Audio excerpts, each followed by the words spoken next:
Okay, we're live. So I'll let you take it over since it's your group. Okay, hello everybody. So as promised, I have pinned him down.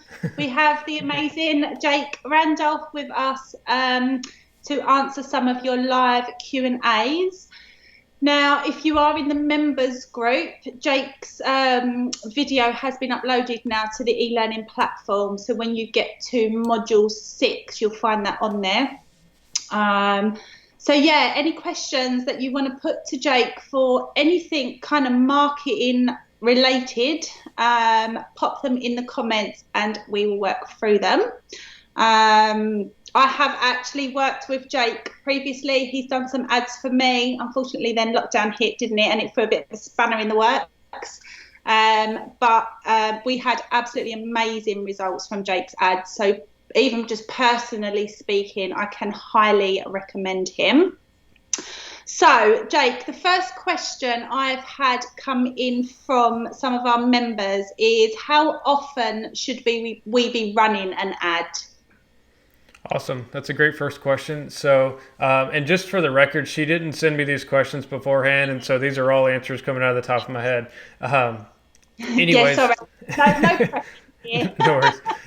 So yeah, that's a good question. So I recommend running ads 24/7, 365. Now I know from an advertising or from your perspective, you're like, oh, well, you're a marketer. You're supposed to say that because you want our business. Well, no, that's really the honest truth because the thing about advertising is most people think of advertising as I'm going to put in $5 and hopefully get five or more dollars back instantly. And unfortunately, that's just not the way advertising works. Advertising is just a part of a bigger process called a sales process. And so, if you've been in business for any amount of time, you realize the importance of a sales process, even if you've maybe never thought about it in those terms. And so, a sales process is basically how do you take someone who has seen your business, whether it's an ad or a post or heard about you, or how do you take that attention and turn it into a booking? And so that's the sales process. Now, advertising is a great way to get attention. It's a huge part of the sales process because obviously, if you don't have attention, if you don't have people coming into your sales process, then you can't turn them into a booking. And so, for that reason, I think you should have, even if you're booked up, I think you should have some kind of advertising coming in every day of the year. I'm trying to see if there's any other examples. Does that make sense for you guys? Or Yeah, I made that mistake actually. I used to run ads, like I always had an ad running, and then we got to the point where we were just fully booked all the time, and I just switched all my ads off. And actually, it was such a mistake because I noticed how many leads the ad was still generating and Mhm. bringing in and building up our waiting list. Whereas when I turn it off, we definitely noticed quite a decline in just like your inquiries, even just to start with. So yeah, I've learned the hard way, I guess, just trialing different things, but I definitely agree with that. Yeah, Always and have one right. just to add on to that, when it comes to like advertising and marketing or anything in life, really, you'll notice that you really need momentum. And so once you get that momentum built up, the biggest mistake I see is being like, okay, I've got some bookings now. I'm going to stop my ads for a while to Switch it save off. money. Yeah, Even though you yeah, feel like you're saving money in the short term, it's really way more costly in the long run because now you lose that momentum. Now you got to go back and find that attention and build that momentum back up. And it's just a horrible process that you don't want to get into. yeah. Definitely one thing that I learned over the kind of time was if an ad is working, don't ever switch it off. Leave it Yeah. running forever. If it's working and it's bringing you leads in, don't switch it off. Because sometimes it takes a bit of time, doesn't it? I think Yep. sometimes with new ads for them to kind of build up, and the longer they've been running, I find the more kind of inquiries we start getting from them. Yeah, and that's another kind of question I get often. It's kind of similar, but it's like once an ad's running, how long should I run that particular ad for?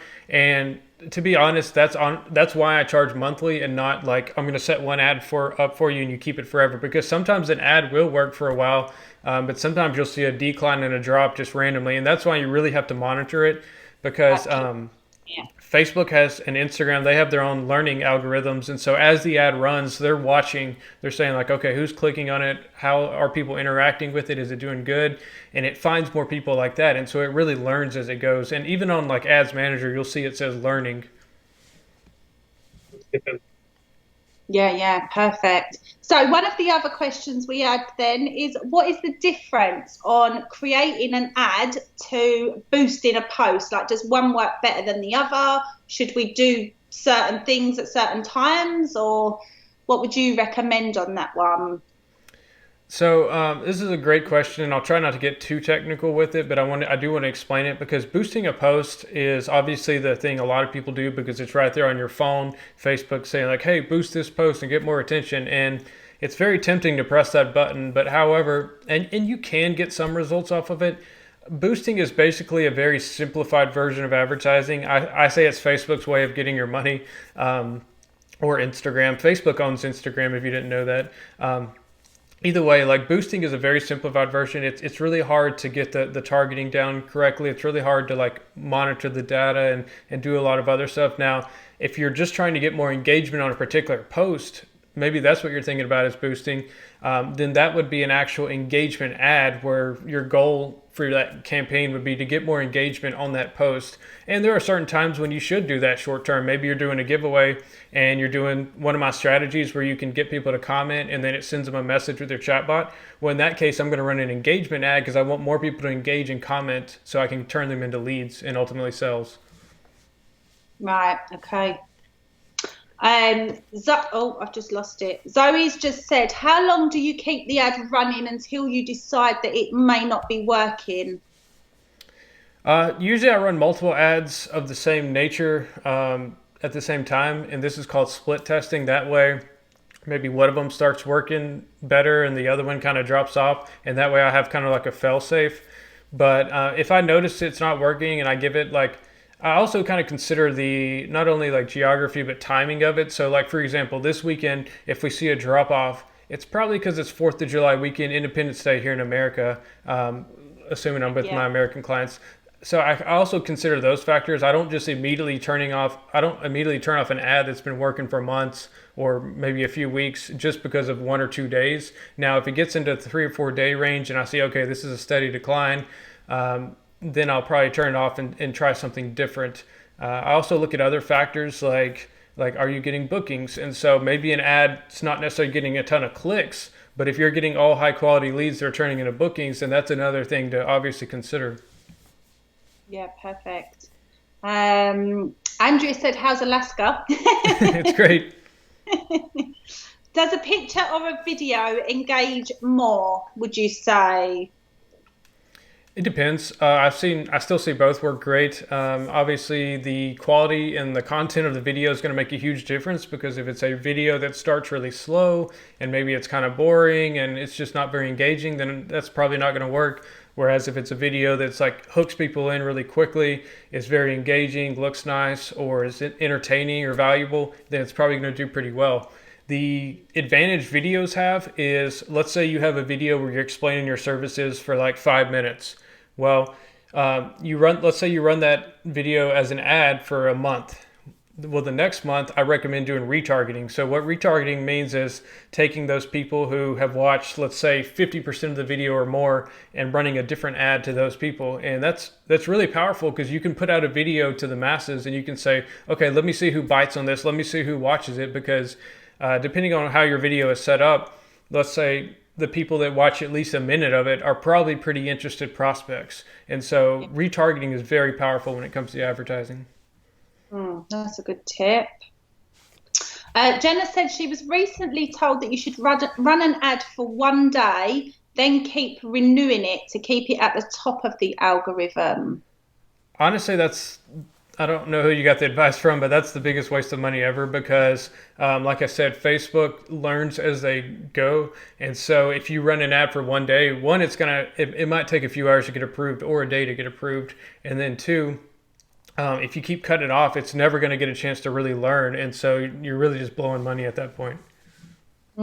Okay. So give it a while first to see if it's working, basically. Yeah, I would say 2 to 3 days. Yeah, Depending on your ad budget too, because if there's a difference between the amount of data you get at, let's say 20 pounds a day or 2 pounds a day, like you're getting a lot different amounts of data.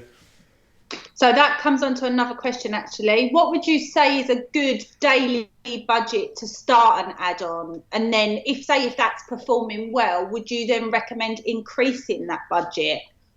Yeah, so I mean, of course, it all comes down to like what can you afford? Because obviously, if you can't afford 20 pounds a day, don't do 20 pounds a day. But I would say the best ad budget for most of my clients is 5 to 10 pounds a day, and that's for like maybe like one campaign, like services. So maybe you want to advertise microblading. So obviously, if you're a trainer and you're wanting to offer all these trainings and services and stuff all at the same time, you're going to be spending more money. But overall, for the typical artist, I would say 5 pounds a day right now is great because the good thing about right now is there's less competition. So all these businesses who unfortunately got hurt by coronavirus, they're not advertising right now. And there's also some other political things going on where like a lot of big companies are not advertising either. And so what that means for you is less competition. So whereas maybe last year 5 pounds a day reached, let's say 10,000 people, this year maybe it reaches 20,000 people because you have way less competition. And when I say competition, I'm not talking about other artists. I'm talking about like Nike or Apple or I don't know, name any big name company. They are dumping money into Facebook and Instagram ads. And so Disney, like you're competing with them for attention.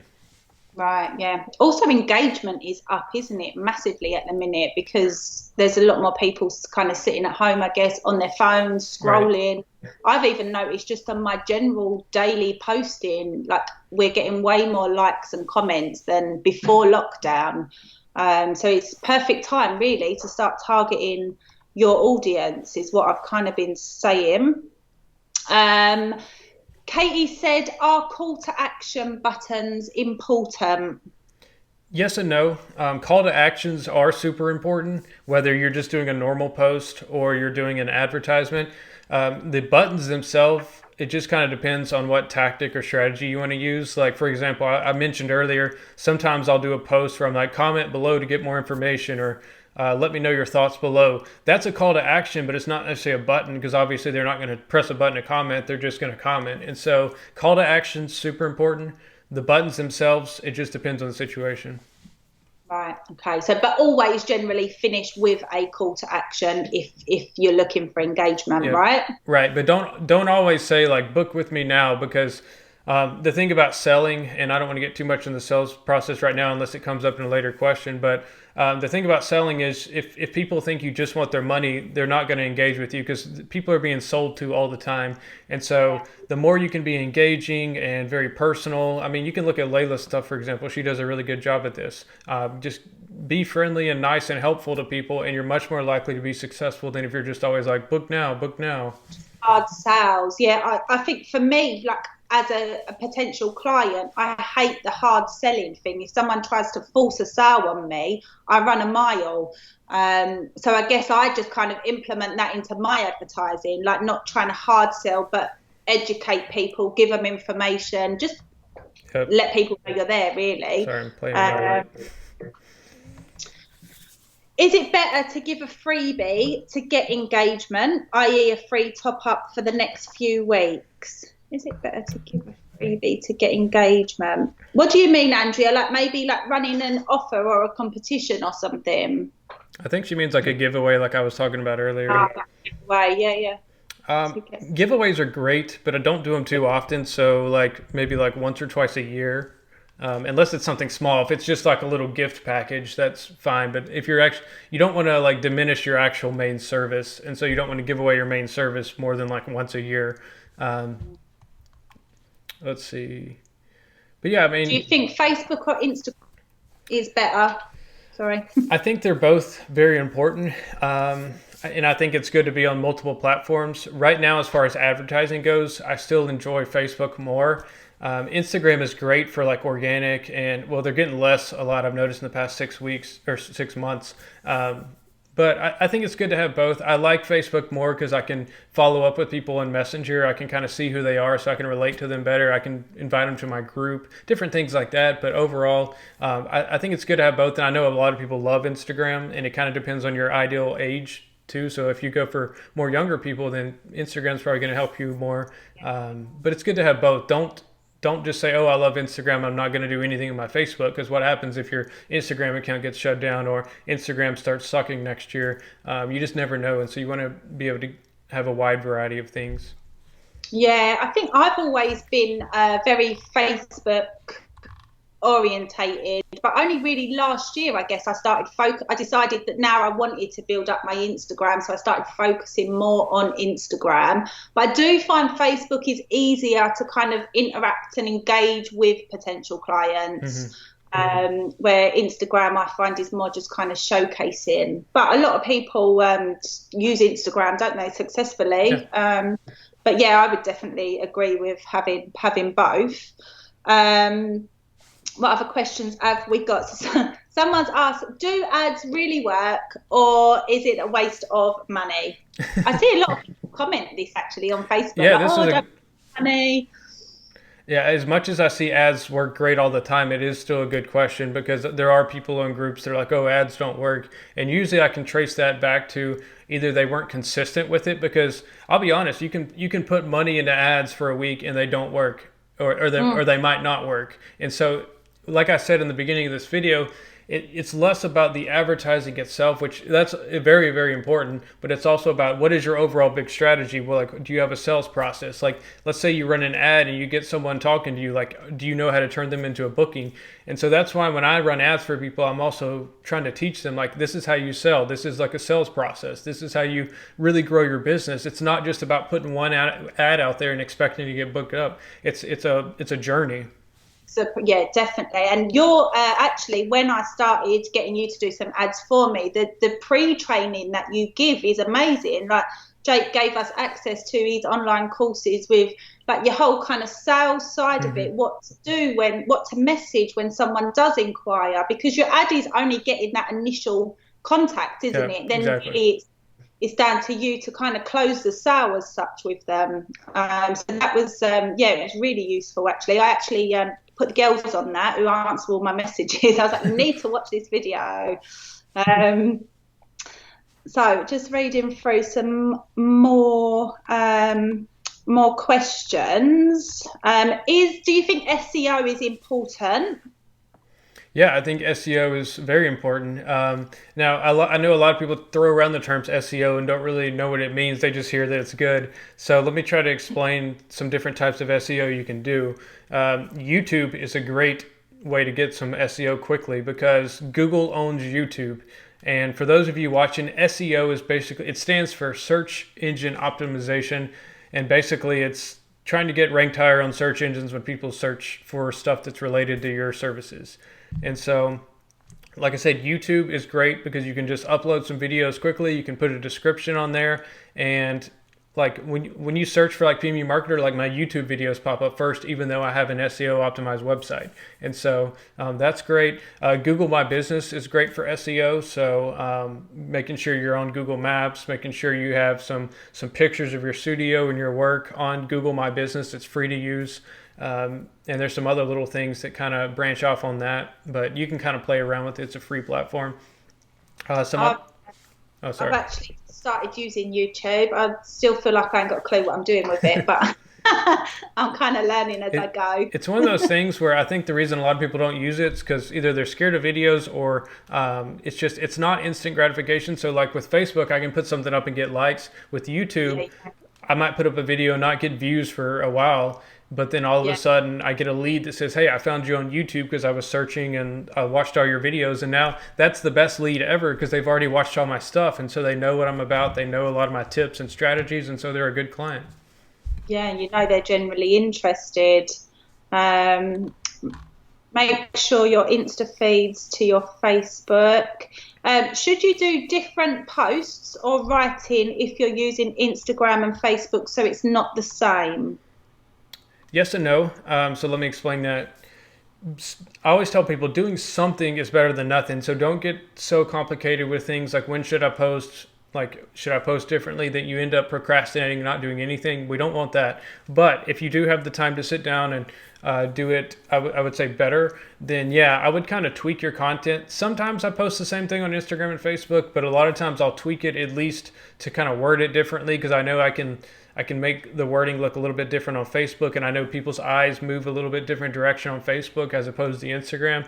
And so try to make it style, like it can be the same general content, but you can style it different so that it fits in more with whatever platform you're putting this on. Yeah. Do you find that more people are like they're more willing to read content on Facebook than Instagram? Yeah, I think so. Like if you've got a long caption, like if I wanted to do quite a long post, I tend to post that to Facebook because I feel like people would read it more on Facebook than Instagram. Yeah, I think Instagram's definitely more visual. Yeah. Yeah. When doing an ad, what's the difference between Facebook in-stream video to mobile news feed? Mobile news feed will be like when somebody's scrolling through their Facebook news feed on their phone, your post will, or your ad will pop up there. Whereas in-stream video, it's more like if they're already watching like videos and then your ad pops up. Right. Yeah. Is a good website important? I think a good website can definitely help. Unfortunately, I see a lot of people get websites just because they look pretty, but then they don't really help them because they're not built around a sales process. They're just designed to look pretty because, well, I won't go into that too much. But yes, I think a website's good. But at the same time, if you have a limited budget, I would put it into social media ads first. This is the advice I always give everybody, like a newer artist reaching out to me. I would say, put your money into social media advertising, build some clientele, build some cash flow, and then once you have a comfortable amount of cash flow, then invest in a good website. Yeah, I think actually a lot of artists don't even consider websites. But we do still get a lot of inquiries through our website directly. And again, I'm one of the people, I like to go on a website. Like if I find you on Facebook, I want to click and look on your website and read more about you, look at your prices if they're on there. So I do think it's definitely a good follow on. Like if they're finding you on social, it's like the next point they look at. Yeah. That's what we find with our clients. So yeah, I think definitely get a website if you can. What else did we have? What about targeting? Like how specific do you recommend they get if they're creating an ad with their actual targeting audience? Well, I know I've started off a lot of answers as it depends because there's always so many different situations.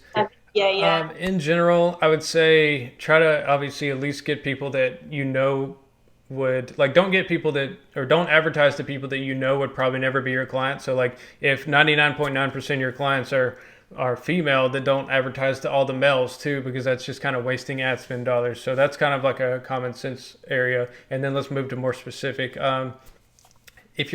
You can kind of do what I call the carpet bomb strategy, which I got a lot of different strategies, so I'm not saying this is the only thing I do, but one thing you can do if you have like a cool video, like I mentioned earlier, is you can advertise it out to your city, like let's say women, and then whatever ideal age range you would like, and then based on who watches that video, you can go back and retarget them later with a different ad that's maybe like the video could be more of like to hook them in and maybe just briefly educate them and show them what you do. And then the next ad where you retarget them could be more of like an offer to like get them to take the next step. So then like your retargeting ad, you then get more specific with your actual audience. Yeah, because most of the time, and this is why some people say ads don't work, is because cold traffic is what we call people who have never heard of you. And so if you run an ad to cold traffic and then don't get instant results, that's totally normal because these people have never heard of you. It takes people on average 8 to 12 times, maybe even more now, to like hear about you, see your post, have you follow up with them. These are all called touch points. And so it takes at least 8 to 12 touch points for someone to decide to book a service. Now, I know a lot of you are thinking, well, I've had people I've talked to the first time and they booked. That's because they've probably already been looking into the service. Maybe they've heard about it from other people. So they've had touch points. You just didn't realize it. So on average, it takes that many touch points. And I say that because the first time you contact someone or they contact you, if they don't book, don't get discouraged. Don't think like, oh, this is a bad lead. Maybe they're not interested, but maybe they're going to be interested in a couple months. You just never know. Yeah, we get that a lot. Like they're just they're inquiring, but they're just not ready to commit yet. And I think that's where follow-ups come in. Follow-ups are so important, aren't they? Like just leaving them for a little while and then going back and checking in, asking if they need any more information, because we actually probably get more bookings from follow-up messages than we do from the initial contact. And I used to hate follow-ups because I hate being salesy. I hate the thought of pressuring someone. So we're really kind of relaxed with our follow-ups, just like, hi, just checking in, you got the information, if you need anything, let us know. And sometimes it just gives them that little nudge to be like, oh yeah, I've been meaning to message you. But I'm not good with like the hard selling. But it works. It is just it's just kind of a little checking in on them. It's more about making them see that you care, isn't it, I guess, and they're not just a number. And for the record, I don't teach hard selling at all. Like, I'm not a hard seller. Like, sorry. you can ask anybody. I won't even get on the phone with most people. I just don't like selling. I don't like, so. And I think people don't respond well to it. Stacey said, what's a good amount to post, advertise daily, weekly? Like, can you post too much? You don't want people getting fed up of you. What would you say is a good kind of, how many times a day or a week should we be posting? I'd like to start off with that answer by saying anytime you do a post or an ad, always be watching like the engagement rate, kind of measure like how did it do, because if I'm posting and I get a ton of engagement on every single post 3 times in a row in a day, then I'm going to post 3 times in a row in a day. However, that's not practical in 2020. That doesn't happen. And so typically I try to play it out to where like, if I, like, let's say I post every day this week, if I notice that maybe on the 4th day I'm getting less and less engagement, maybe I'll give it a day off, because maybe I'm competing with myself on the news feed, because like someone who would normally see my post, maybe they're seeing too many of my posts and they're not liking it. So as a general rule of thumb, I would say post 4 to 7 times a week on each platform. If your content's not that interesting right now and you don't have that much stuff to post, then 4 times a week is plenty. Yeah, it's hard, isn't it? Because it's like you need to stay consistent, but then you don't want to overdo it where people just get a bit fed up. Right. I try and post once a day. I might have the odd day off, but I tend to schedule my post in advance, so I've kind of got a few lined up when I'm busy. Do you know of any good free platforms to build websites if you can't afford to pay someone to do them? Is there any you would recommend? I typically use WordPress, but it is a little bit more complicated. So I'm trying to think of a free one. I mean, I know a lot of people use like Wix and stuff, but yeah, I've seen a lot of people say Wix actually. Yeah. Also, like if you can't afford to pay for a website right now, at least do what I said and get the Google My Business going. That's going to help. Make sure you're putting up content on YouTube. Make sure you're putting up content on all the social media. And then for free platforms, I'm trying to think. I mean, there's honestly, I always just recommend people getting cash flow and then paying someone to do a website. Like my websites cost like about £1,000 or less. So they're not super expensive. That's a few clients for some people or a couple of clients for some people. But I don't have any free website builders off the top of my head. I think Wix still costs money, but or you still have to pay like your annual amount, don't you? What sort of distance would you go from your location? Like if you was targeting, I think, how far out would you go roughly? I guess it depends on how far you think your clients are going to travel. Yeah. Yeah, on that one, I always take into account the geography of the local area. And so, like you mentioned, some areas people are willing to drive 2 hours or 3 hours because they're sparsely populated or for some other reason. In some areas, people won't go 5 miles. And so it really just depends on like the culture of your area and how densely populated. Because if you're in London, which has like millions and millions of people, you don't want to have a huge range because like you want to hit that really small radius around you. Yeah, that's good actually. Can you get good conversions from direct messages? I'm a bit old school and I like to speak to people. I mean, most of my clients get all the results from direct messages, as far as like from ads, like Facebook messages. If you're talking about just reaching out to people, I don't. I'm trying to figure out what question is that. Do you think that's what she's asking? Is just like reaching out to people? Yeah, maybe just like random. I don't know. If Debbie, would you just comment and clarify what you mean with that? Do you mean like just randomly messaging from direct messages? I know a lot of times when people tell me they're old. I hate them. I know a lot Inbox. Yeah. I know a lot of times when people tell me they're old school and they want to talk on the phone, I always try to make the point that like speaking on the phone is very tough these days because everybody's busy. They've got their own busy schedules. They might have kids yelling in the background, like you name it. And so most people don't want to have to set up a time to like commit to and talk on the phone. It's much easier for them just to send you a message back while they're maybe multitasking. Yeah, definitely. I find that I'm a nightmare to try and pin down for a phone call. Same. Just drop me an email. Can you schedule posts on Instagram? Yeah, there's quite a few apps actually. Mm-hmm. I use, is it Planoli? That's what I tend to use for my Instagram scheduler. But I'm sure there's quite a lot out there now that allow you to schedule them. I use Buffer because it's free for up to 3 platforms, and so I've always just used the free version of Buffer, Buffer. Have a little look at that one, people. Debbie says from ads. Yeah. From ads, not as a follow-up from ads. Oh, so what, if someone comments on an ad, direct message them, maybe? Yeah, if anybody ever comments on any of my business stuff, I usually just send them a message just to reach out to them. And not to be pushy, but just to offer that, hey, I'm here to help if you need help. Yeah. But if they've commented, then they've already kind of shown an interest, haven't they? So it's not really like cold messaging them. Are there any ads that Facebook or Insta don't like?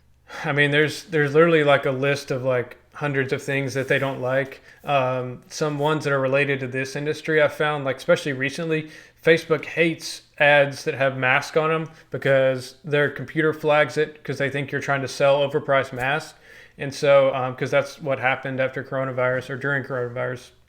So to prevent that, if they see a mask, even if it's just like, even if you took the picture here up and it's just right here, I've seen those get denied instantly. And so just watch out for that when you're taking your after pictures. That's a good tip. I'm sure we'll have lots of masked photographs when we can get back. Another thing I see pop up every now and then is before and after pictures. So Facebook and Instagram have always had a policy against before and after pictures because in the big picture, they don't want people to get on their platform and feel bad about themselves. So anything that relates to being overweight or ugly or anything like that, Facebook wants to not do that. And so before and after pictures fall into that category. However, I still use before and after pictures all the time. And usually if it does get denied, I'll reach out to Facebook support and say, hey, this is for a beauty service, and they'll still approve it. Yeah, I've actually done that a few times before as well. Like when an ad's been declined, I've kind of gone back to them and said, like, this is the only way of really showcasing what I do. And then they've approved it. So sometimes it's worth challenging them, isn't it, if they do decline it first time. Dun, dun, dun. Is it good to have a few different templates with your Instagram hashtags? Yeah, I keep... Actually, someone said to me once not to use the same hashtags on every post, like you should mix them up. Yeah, I keep like a couple different sections of hashtags saved in my notes. That way I can just copy and paste them into the first comment. I know with some scheduling softwares, they allow you to instantly do that first comment. And I guess let me rewind. So the reason I'm talking about first comment is because there's 2 different ways to do hashtags in your post on Instagram. You can either do it in the actual post description, which I feel like it kind of clutters up the post and makes it detracts from the post itself. Or you can do it in the first comment, and that'll still, or in a comment, and that'll still count as hashtags for your post. So that's why I say I normally just copy and paste them into the post, into the comments.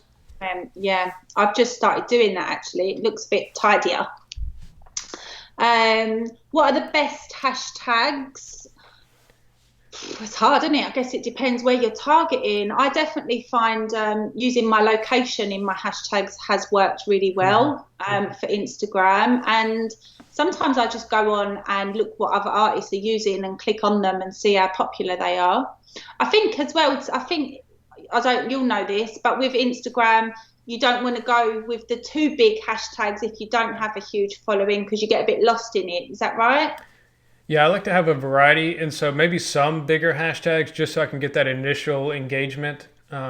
Because if Instagram sees the initial quick engagement, then they're more likely to show the ad or show the post to more people. And so do a few bigger hashtags, and then maybe do like kind of in between. So like find some that are maybe kind of specific to what you're targeting, and then some that are location based, and just have a wide variety. Bit of everything. Yeah, I just chuck a bit of everything in mine. Hope for the best. Honestly, on Instagram, like tagging your actual location when you post, what do you call it? Just checking in at the location where you're posting. That's way more effective than hashtags. Oh, okay, that's good to know actually. Um, what's the best scheduling free apps for Android? I find Buffer supports iPhones better on iPhones. Do you have an Android or an iPhone? I have iPhone everything, but I technically do everything on the computer when it comes to scheduling, and so I wouldn't be able to help with Android phones. Right, okay. So maybe jump on the computer if you can. How many hashtags should you use? The limit's 30, and so I would use 20 to 30. Yeah, make the most of how many. The same 6 to 10 people like my post. How can I get more who follow my account to see it? Yeah, and there's a lot of work in this answer, and that's why I typically steer away from Instagram sometimes because like to really grow your Instagram, you have to like go comment on people's stuff. You have to really engage with other accounts, and it's very time consuming. Yeah, or you can run ads, and that obviously helps, but costs money. And so those are kind of the two ways to either put a lot of work into Instagram or run ads. And so that's why I typically just enjoy doing ads. That's less work for me. Yeah, less work, yeah. Okay, and we did the last one. Best time of the day to post and best days. I recommend playing around with that based on so like kind of make your best guess and then do that every day and kind of compare which one gets the most engagement. For me personally, I find that the weekends, like Sunday afternoon, I get the most engagement. Mondays are usually pretty good for like inspirational slash hardworking type of post, and then most days the safest time for you is probably going to be around the evenings, so around 7 p.m. to 8 p.m. ish when people are like on their couches, on their phones, just kind of scrolling through Facebook or Instagram. Yeah, I tend to do my Instagram either like early morning or late evening because for me they're definitely the two times that get the best engagement. Who asked that? Andrea. If you've got a business Instagram profile as well, you can go on your business insights and it also shows you like what time of the day your followers are most active. So they're really helpful when you're thinking about things like that.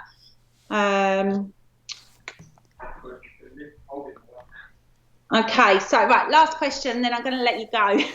I could do this all day. It's fun. Another one comes in. So what's the best way of finding out the most popular hashtags and trending hashtags in relation to a particular service? Best way of finding out the most popular hashtags and trending.